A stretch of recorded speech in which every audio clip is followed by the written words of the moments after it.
Welcome back to the Red Path. Today, we're going to look at some preparation work you can do for competitive play.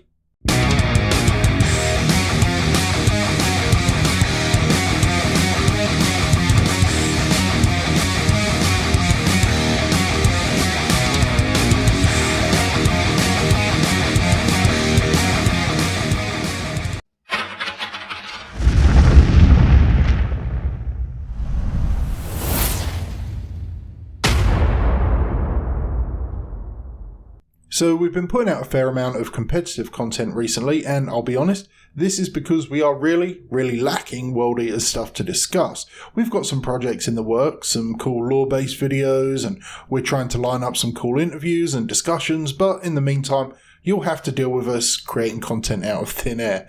I will caveat the methodology I'm about to break down as most helpful for smaller events, but there may be transferable skills that apply to larger events. We'll see.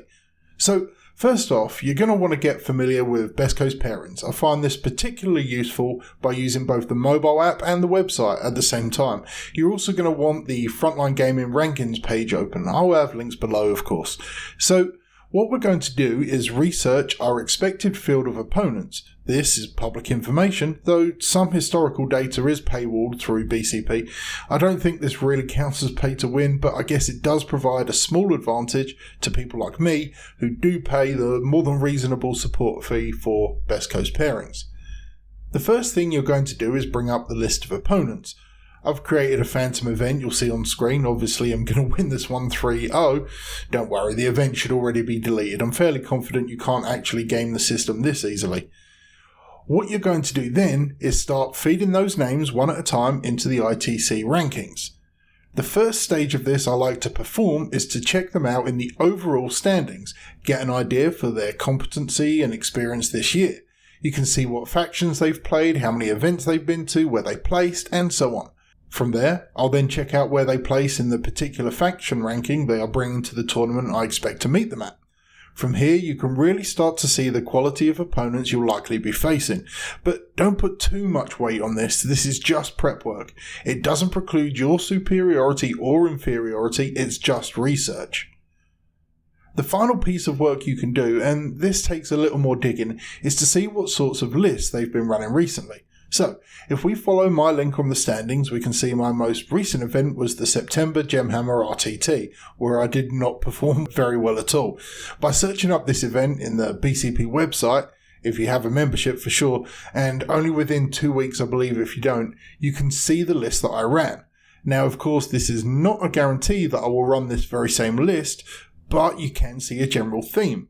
It would be reasonable to expect some changes to this list, but if your opponent is running several Volkite Contemptors, you can realistically expect them to keep doing so. So for smaller events, it is more than possible to spend just a few hours looking up potential opponents and getting a rough idea of the sorts of lists and armies that they typically run, and base your own list and list expectations around this. To a degree, this does start to creep up into the tailoring side of things, there's no doubt about it, but it is information that is available to everyone, and I can guarantee you it doesn't provide any realistic advantage. See my most recent results. For example, let's say there's going to be 5 Death Guard players at a small 16-player event you're going to. Without any knowledge of those players, you have no idea if you need to be able to tech for Mortarion or not, but by reviewing those players' recent lists, you should be able to make an informed decision of whether it's worth it or not. If none of them has run Morty in their last 3 events, say, the meta hasn't shifted reasonably enough recently to realistically want them to change that. So, you could actually choose to equip yourself to deal with their Terminators and Poxwalkers as opposed to the Primarch. This is still a gamble, but one made with more information than had you approached the event blindly. Knowing your enemy is critical to achieving victory, regardless of the platitudes of Sun Tzu, and reconnaissance and scouting are techniques as old as conflict itself. Any and all intelligence you can gather about an event is of use. Missions, typical terrain, opponents, whatever. These things will by no means provide you with a victory, but they may provide you with a calmer sense of focus as you approach the event. You are removing variables to worry about each time you prepare early.